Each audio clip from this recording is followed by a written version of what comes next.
So hello dear student, this side Prince Garg and आज मैं CBSE से रिलेटेड, क्योंकि जो बच्चों का टर्म 1 है वो नेक्स्ट मंथ होने वाला है, तो उसके रिलेटेड कुछ important question chapter wise topic wise अपन डील करेंगे। तो फिलहाल मैं सबसे पहले जो टॉपिक उठा रहा हूँ उस टॉपिक का नाम इलेक्ट्रोस्टैट्स एंड लेट्स सॉल्व इट। ठीक है, तो देखो सीबीएसई पॉइंट ऑफ व्यू जो मैथमेटिकल पोर्शन या फिर जो अप्रोच जिस तरीके से लिखा जाता है वो सारी चीज़ें अपन इस पीपीटी के कोरस्पॉन्डेंस कवर करते चलेंगे। एंड जो मैथमेटिकल क्वेश्चंस जिस तरीके के पेपर में पूछे जाते हैं उन सारे क्वेश्चंस को आप रेगुलरली सॉल्व करते चलेंगे। So let's try with question number first. तो देखो सबसे पहला सवाल इसके अंदर देखो क्या पूछ रखा है। इसके अंदर हमसे बात की है,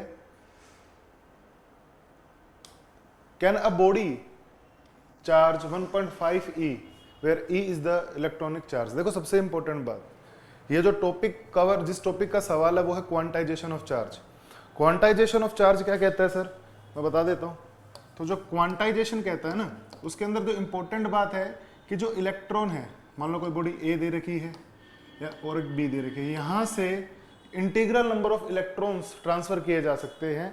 मतलब कि 1 2 3 4 5 इस नंबर के हिसाब से इलेक्ट्रॉन ट्रांसफर किए जा सकते हैं। कभी भी ऐसा तो पॉसिबल नहीं है कि आधा 1.5 इलेक्ट्रॉन ट्रांसफर हो, आधा इलेक्ट्रॉन ट्रांसफर हो, 2.5 इलेक्ट्रॉन कंप्लीट एक इलेक्ट्रॉन ट्रांसफर होगा या उसके मल्टीपल्स में ट्रांसफर होंगे। तो यहाँ पर हम लिख क्या सकते हैं, तो इसके अंदर हमें क्या लिखना पड़ेगा, हेंस इंटीग्रल मल्टीपल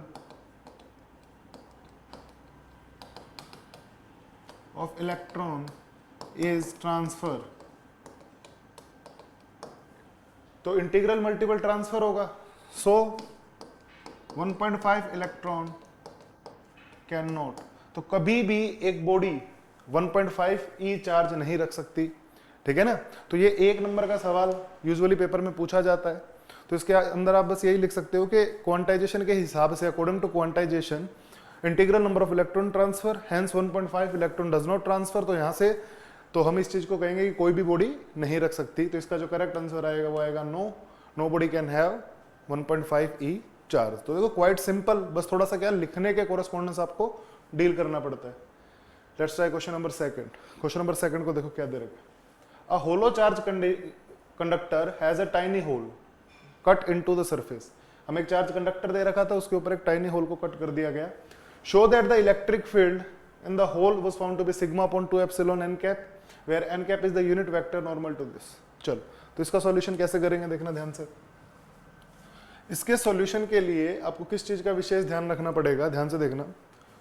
मान लो मेरे पास क्या है, कंडक्टर अपने को गिवन है, हमें एक कंडक्टर गिवन है और इस कंडक्टर के ऊपर जो इलेक्ट्रिक फील्ड होता है वो होता है sir sigma upon epsilon not. किसी भी कंडक्टिंग सरफेस के ऊपर जो इलेक्ट्रिक फील्ड निकलेगा। अब चूंकि मैंने एक छोटा सा पार्ट इसका काट दिया है, इस छोटे से पार्ट को मैं यहां दिखा रहा हूं, ध्यान से देखना। इस छोटे से पार्ट की वजह से मैं इलेक्ट्रिक फील्ड मानता हूं EA ऊपर की तरफ और EA नीचे की तरफ। ठीक है, और इस जो बाकी जो सरफेस बचा है इसकी वजह से मैं मानता हूं EB इधर और सरफेस पर भी EB, क्योंकि देखो कंडक्टिंग सरफेस इक्विपोटेंशियल होता है तो फील्ड्स वगैरह इसके ऊपर कोरस्पॉन्डिंगली सेम होती है। और जब इस ढक्कन को हम बंद कर देंगे तो जो नेट इलेक्ट्रिक फील्ड इनसाइड होगी वो क्या होगी, 0। दैट मीन्स जो EA ये नीचे की तरफ है और जो EB ऊपर की तरफ है, दोनों बराबर होना चाहिए। बराबर होना चाहिए सर, बराबर होना चाहिए। इसका मतलब क्या, EA और EB बराबर है। और बंद करने के बाद हमारे पास जो सरफेस के ऊपर नेट फील्ड मिलेगी वो होगी EA प्लस EB। वो हमारी किसके बराबर है, सिग्मा अपॉन एप्सिलॉन नॉट के, क्योंकि सरफेस के ऊपर तो इतनी फील्ड होती है। तो अगर मैं इसको थोड़ा सा और ढंग से लिखूं तो 2 टाइम EA इस इक्वेशन का यूज कर रहा हूं, तो that will be equal to sigma upon epsilon. So that EA going to be sigma upon epsilon naught over 2। तो देखो इसके अंदर बेसिक सी चीजें क्या लिख के चलनी पड़ेंगी हमें एग्जाम पॉइंट ऑफ व्यू से, कि we know electric field at surface of conductor is sigma upon epsilon naught। तो ये चीज हमने जो दिखाई, फिर बाद में आप डायग्राम से इसको अप्रोच करके दिखा सकते हो, डायग्राम वाला मैथमेटिक्स करके दिखा सकते हो। और इसके बाद and net electric field inside conductor is 0। Inside the conductor net electric field क्या रहेगा सर, 0 रहेगा।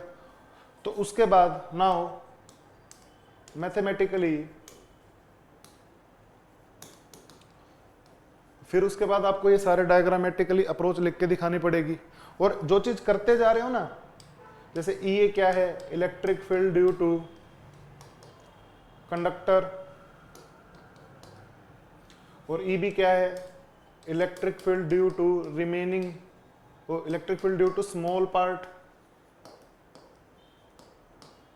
Of conductor. तो ये सारा चीज जो आपको लिख के दिखानी पड़ेगी, और उसके बाद आप ये मैथमेटिकल अप्रोच करके इस चीज को प्रूव कर सकते हो, और एट द एंड आपको आंसर्स को अपने इस तरीके से बॉक्स के अंदर बंद कर देना है।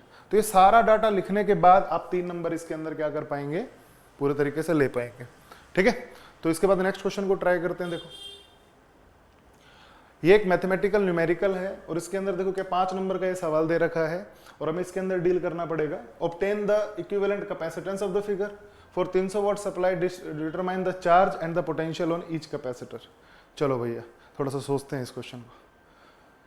अब देखो हमें इसके अंदर इक्विवेलेंट कैपेसिटर पे बात करनी है। अगर आप थोड़ा ध्यान से देख पाए तो ये जो 200-200 के कैपेसिटर दे रखे हैं अपने को, ये दोनों सीरीज में लगे हुए हैं, C2 एंड C3। तो यहाँ पे लिखेंगे C2 and C3 in series. तो जो इनका C नेट निकल के आएगा वो क्या निकल के आएगा, C2 into C3 divided by C1 plus C3, C2 plus C3 sorry. ठीक है, ये लिखो। लिखने के बाद देखो यहाँ से इसको सोल्व करोगे तो आपको क्या मिल जाएगा भाई साहब, यहाँ से सोल्व करने पे आपको 100 मिल जाएगा। और 100 अब देखो ये जो C नेट आया, C net is parallel with C1, C net C1 के साथ पैरेलल में है। तो जो इन दोनों का नेट बना और इसका नेट बना, वो दोनों क्या हो जाएंगे सर, सीरीज में हो जाएंगे, सॉरी पैरेलल में हो जाएंगे। तो जो फर्दर C नेट आएगा, नेट कैपेसिटेंस आएगा, वो किसका आएगा सर, इन दोनों का किसका पैरेलल कॉम्बिनेशन से आएगा। नीचे वाला 100 था, ये पैरेलल ही जुड़ के कितना हो जाएगा 200, क्योंकि पैरेलल में क्या होता है सर, पैरेलल में C नेट डायरेक्टली जुड़ जाता है सर। तो यहाँ पे कितना आ जाएगा सर, 200 माइक्रोफैराड। अब ये जो ऊपर वाली ब्रांच का नेट कॉम्बिनेशन बना, ये नेट कॉम्बिनेशन इस 100 के साथ किस में होगा, फिर से सीरीज में होगा सर। फिर से सीरीज में होगा तो यहाँ से आप क्या लिख सकते हैं, तो हेंस जो C नेट निकल के आएगा, थोड़ा ध्यान से देखना भैया, जो C नेट निकल के आएगा वो 200, देखो ऊपर वाले तक का 200 निकल के आया था, 200 और 100 का सीरीज कॉम्बिनेशन होगा। तो वहां पर मैं क्या लिख सकता हूं सर, 200 इंटू 100 डिवाइड बाई 300। तो काट दिया तो 200 बटा 3, ये क्या निकल के आया, नेट कैपेसिटेंस निकल के आया सर। तो हमारा जो फर्स्ट पार्ट है इसका नेट कैपेसिटेंस वाला वो खत्म हो गया। ठीक है, अब जो फर्स्ट पार्ट खत्म हुआ, अब थोड़ा इसके बाद ध्यान से समझना। ये सारी चीजें आप लिखेंगे ना तो आपको समझ में आएगा कि जो C नेट निकल के आया है, that C net going to be 200 बटा 3, 200 बटा 3। अब देखो उसके बाद की चीजों से डील करते हैं। तो फर्स्ट पार्ट कंप्लीट हुआ। उसके बाद चार्ज पूछा गया ना, तो नेट चार्ज, तो हमें पता है सर क्यू नेट वो क्या होता है, C इंटू वी होता है। तो सब जो क्यू नेट अपने को निकालने का है वो क्या है, 200 बटा 3 इंटू, ये माइक्रो फैराड के अंदर है, पिको फैराड के अंदर, सॉरी पिको फैराड के अंदर डाटा सारा चल रहा है, 200 बटा 3। और वोल्टेज कितना है सर, 300 वाट। तो यहां से देखो इसको काट दो, तो that will be 2 into 10⁻⁴ pico farad और पिको कूलम। इतना हमारा क्या सर, नेट चार्ज निकल के आ चुका है। नेट चार्ज निकलने के बाद अब अपने को देखो किन चीजों पे डील करना है। नेट चार्ज निकलने के बाद अपने को डील करना है सर किस पे, net potential across the each capacitor पे। तो हमें क्या पता है, देखो इस 300 वाट की बैटरी के साथ ये 100 वाला रेजिस्टेंस और बाकी सारा कॉम्बिनेशन सीरीज में है। सीरीज में चार्ज सेम रहता है सर, सीरीज में चार्ज क्या रहता है, सेम। बैटरी ने चार्ज कितना दिया होगा, 300 दिया होगा ना। बैटरी ने चार्ज कितना दिया होगा, 2 इंटू 10⁴ पिको दे रखा होगा। तो अब अपने को क्या सब पे चार्ज निकालने की कोशिश करनी है। तो देखो सबसे पहला काम क्या करेंगे, ये सारा डाटा लिखने के बाद अपन क्या इंडिविजुअल चार्ज को कैलकुलेट करने की कोशिश करते हैं।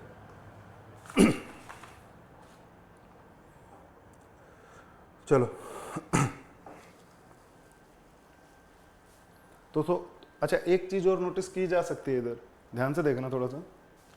सबसे पहले अपन ना इसमें पोटेंशियल डिफरेंस निकालने की कोशिश करते हैं, वो आसानी से निकल जाएगा, क्योंकि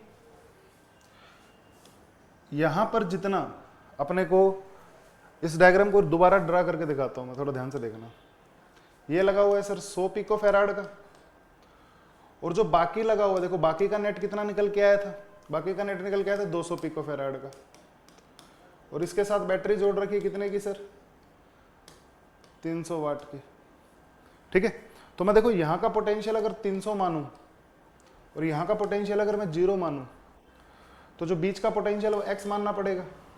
ठीक है, और सीरीज कनेक्शन में दोनों पे चार्ज भी सेम रहता है, तो q बराबर CV करूं, अगर मैं 300 minus x, this is our v into C, इसको बराबर कर देता हूं सब किसके साथ, x minus 0 into 200 pico farad के साथ, पिको फैराड से पिको फैराड कट गया, तो यहां से क्या दिखा, देखो 300 माइनस एक्स बराबर 2x, x का वैल्यू कितना निकल के आया, 100 निकल के आया।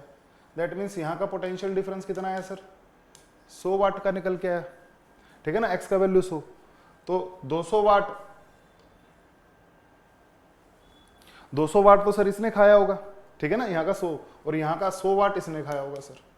ठीक है, अब यहाँ से आप डायरेक्ट चार्ज भी कैलकुलेट कर सकते हैं। डायरेक्ट चार्ज कैलकुलेट करने के लिए आपको पोटेंशियल डिफरेंस गिवन है, पोटेंशियल डिफरेंस को जल्दी से मल्टीप्लाई करा दो किससे, इसकी कैपेसिटेंस की वैल्यू से, तो आप इजीली इसको कैलकुलेट कर लेंगे। और उसके बाद अब हमें पता लग गया इस पूरे कॉम्बिनेशन पे, यहाँ पे देखो यहाँ का पोटेंशियल कितना है, 100 है, यहाँ का पोटेंशियल कितना है, 0 है। ठीक है सर, तो बीच वाले का सिमेट्री से दिख रहा है 50 होगा, और यहाँ का पोटेंशियल डिफरेंस कितना होगा सर, 100, यहाँ का 0, ऊपर वाले का 100 होगा। ठीक है ना, तो उसके बाद आप क्या अप्लाई कर सकते हैं, Q बराबर CV, Q बराबर CV आप अप्लाई कर लेंगे तो आप इंडिविजुअली सारी चीजों को कैलकुलेट कर पाएंगे। तो ये तो देखो काफी आसान क्वेश्चन हो गया था।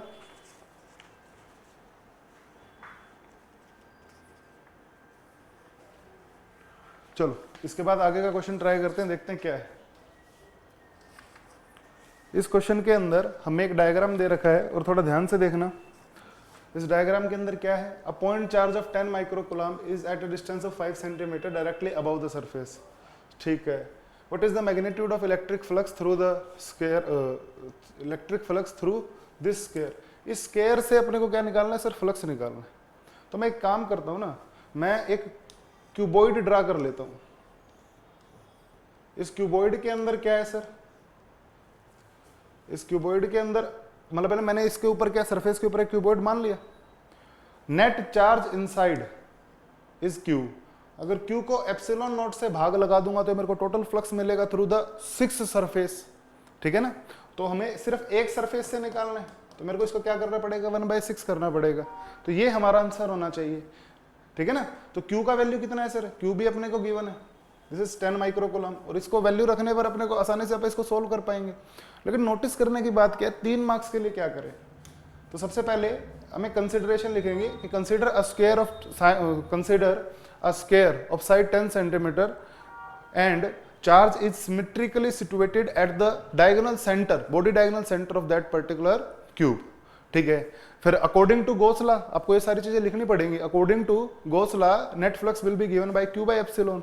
Now by using symmetry, flux through one surface we need to calculate, and flux through 6 surface is Q by epsilon. So now from one surface is Q by epsilon time 1/6। ये सारा data लिखने के बाद आपको पूरे 3 marks इसके अंदर मिल जाएंगे। तो बोर्ड पॉइंट ऑफ व्यू से चीजों को लिखना, एक्सप्लेन करना भी थोड़ा सा क्या हो जाता है, ज्यादा जरूरी हो जाता है। ठीक है ना, तो सारी चीजें इंडिविजुअली पुट करते जाओ एंड आप आसानी से इसको सोल्व कर लोगे। नेक्स्ट क्वेश्चन देखते हैं। देखो नेक्स्ट क्वेश्चन में क्या दे रखा है, 2 large thin plates are parallel and close to each other. 2 thin plates दे रखी है अपने को, जो एक दूसरे के पास रखी हुई है। On the inner face the plate charge, देखो जो प्लेट अपने को दे रखी है थिन प्लेट है, और इनके जो सरफेस चार्ज डेंसिटी है वो क्या है सर, इक्वल एंड अपोजिट है। समझना ध्यान से, ये अगर यहाँ की सिग्मा है तो यहाँ की माइनस सिग्मा होगी, ये अपने को दे रखा है sir. What is the electric field. अब देखो जो थिन प्लेट होती है ना, थिन प्लेट की वजह से जो इलेक्ट्रिक फील्ड निकलता है वो सिग्मा अपॉन 2 एप्सिलॉन निकलता है। क्या निकलता है sir, sigma upon 2 epsilon. Now अब हमें क्या चीज नोटिस करनी है, देखना थोड़ा ध्यान से, हमें यहाँ पर हमसे अगर मान लो फील्ड पूछेगा, इस प्लेट की वजह से बात करूं मैं, तो ये पॉजिटिव चार्ज प्लेट है तो इसको रिपेल करेगी क्योंकि जो फील्ड है वो आउटवर्ड निकलेगी, और नेगेटिव वाली क्या करेगी सर, इसको अट्रैक्ट करेगी। तो सिग्मा अपॉन 2 एप्सिलॉन से ही क्या किया सर, इसने इसको धक्का मारा, और सिग्मा अपॉन 2 एप्सिलॉन से इसने क्या किया, इसको अट्रैक्ट किया। तो नेट फील्ड यहाँ पर क्या निकल के आएगा, 0। तो जो आउटर पार्ट है, आउटर पार्ट में फील्ड 0 निकला। और यहाँ की अगर बात करूं तो ये वाली प्लेट इसको अट्रैक्ट करेगी क्योंकि बिकॉज ये नेगेटिव चार्ज है, दैट सिग्मा अपॉन 2 एप्सिलॉन से, और ये वाली प्लेट इसको रिपेल करेगी किससे, सिग्मा अपॉन 2 एप्सिलॉन नॉट से। तो जो नेट फील्ड निकल के आया, net going to be sigma upon epsilon, और सिग्मा का वैल्यू आप डायरेक्ट यहाँ से पुट करके आप चीज़ों को आसानी से सोल्व करेंगे। तो ये सारी चीज़ें आपको लिखनी पड़ेंगी फिर से, है ना। देखो 2 प्लेट बनाया, डायग्राम बनाया, उसके बाद आपको एक लाइन लिखनी है, field due to thin plate is given by sigma upon 2 epsilon. Now at the outward surface fields are opposite in direction and equal in magnitude due to all these two surface, and inside the field will have same direction. The net field going to be sigma upon epsilon, and then after you can easily solve it। और इसको पूरा तरीके से आपको detail में लिखना पड़ेगा, तब जाके आप चीज़ों को सोल्व कर पाएंगे। 3 मार्क्स का क्वेश्चन था, काफ़ी आसान था। चलो नेक्स्ट क्वेश्चन को देखते हैं। सपोज अ पार्टिकल, हमें एक पार्टिकल दे रखा है जो कि इलेक्ट्रॉन है, उसको vx वेलोसिटी से फेंका गया। ठीक है सर, हम एक पार्टिकल लेते हैं। If the electric field between the plate, जो कि 0.5 सेंटीमीटर सिचुएटेड है, और इतना इसको अंदर फील्ड दे रखा है, अब इलेक्ट्रॉन कहां स्ट्राइक करेगा। देखो इसमें ना अपन मान के चलते हैं कि इसको बीचों बीच फेंका गया होगा, बीचों बीच से फेंका गया होगा। ऐसे एक इलेक्ट्रॉन को इस तरीके से बीचों बीच क्या किया है सर, फेंका गया है। यहां पर मैं प्लस मानता हूं चार्ज, और यहां पर मैं क्या मानता हूं सर, माइनस चार्ज मानता हूं। इनके बीच की सेपरेशन को डी मान लेते हैं। तो जो इलेक्ट्रॉन को v वेलोसिटी से फेंका गया है, थोड़ा ध्यान से समझना, v वेलोसिटी से फेंका गया है, तो हम ये सोच के चलते हैं कि इसके ऊपर जो फोर्स लग रहा होगा वो QE ऊपर की तरफ लग रहा होगा। QE क्या लग रहा होगा सर, ऊपर की तरफ। तो यहां से जो F नेट निकल के आ रहा है ऊपर के डायरेक्शन में, वो QE। तो जो एक्सेलरेशन निकल के आएगी ऊपर के डायरेक्शन में, वो QE बाय m होगी। ठीक है सर। अब पार्टिकल को ये वाला डिस्टेंस अपने को क्या करना है सर, ट्रैवल करवाना है ना। तो अगर मैं इक्वेशन ऑफ मोशन, देखो एक्सेलरेशन यहाँ पे कांस्टेंट है, E का वैल्यू भी आपको गिवन है, Q का वैल्यू भी गिवन है, मास का वैल्यू भी गिवन है, और जो एक्सेलरेशन है सर वो कांस्टेंट है, तो मैं इक्वेशन ऑफ मोशन लगा सकता हूँ। ठीक है। तो हमसे पूछा क्या गया है, where will be the electron strike on the upper plate, ये चीजें पूछी गई है। ठीक है। या फिर अब देख लेते हैं, देखो वो कहां टकराएगा। तो इसके लिए सबसे पहले देखो ये पार्टिकल का जो मोशन होगा वो इस तरीके का होगा, तो टकराने का समय निकाल लेते हैं ना। अब देखो इतना तो आगे टकराएगा एक्स डायरेक्शन में, और कितने समय में टकराएगा उस चीज को निकाल लेते। तो उसके लिए मैं एक इक्वेशन का यूज कर रहा हूं, s equal to ut plus half at square का। अब देखो यहाँ पे u तो 0 है सर, u 0 क्योंकि ऊपर के डायरेक्शन में तो कोई वेलोसिटी है ही नहीं। तो अगर s की वैल्यू पुट करो, s के लिए मेरे को d लिखना पड़ेगा, that will be equal to half acceleration है sir QE by m into T square. देखो यहाँ से आसानी से t हम निकाल सकते हैं, तो t going to be 2md over QE का रूट। ठीक है सर, ये टाइम मिल गया। अब वैल्यू पुट करने पे टाइम आप डायरेक्ट कैलकुलेट कर सकते हैं। अब जो इसका y कोऑर्डिनेट है वो तो अपने को पता है सर कहाँ होगा, लेकिन अभी x से इसको ओरिजिन मानूं तो ये x डायरेक्शन में कितना गया होगा वो अपने को निकालना है। तो x डायरेक्शन में जितना गया होगा उसके लिए जिम्मेदार होगा इस vx। ठीक है ना। तो अगर मैं x कोऑर्डिनेट की बात करूं तो वो क्या होगा, vx इंटू टी।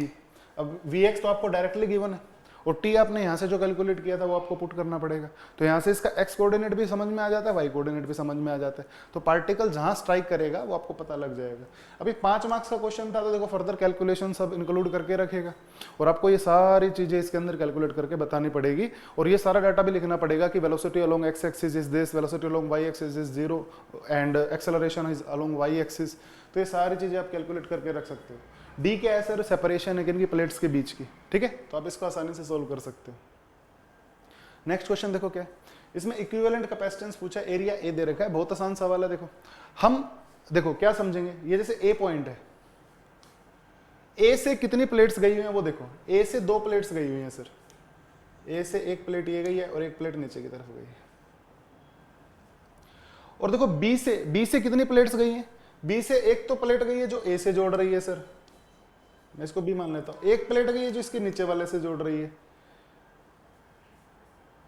ठीक है, तो देखो ए से मैंने क्या लेट किया सर, ए से कितनी प्लेट गई है, ए से एक प्लेट ये गई है सर। ठीक है, ऊपर की तरफ गई, ए से एक प्लेट नीचे की तरफ गई, 2 मैंने बना लिया। उसके बाद बी से कितनी प्लेट गई हैं सर? देखो बी से प्लेट जाने वाली हमारे पास क्या है, एक प्लेट तो ऊपर की तरफ गई और एक प्लेट कहाँ गई सर? नीचे की तरफ। एक मिनट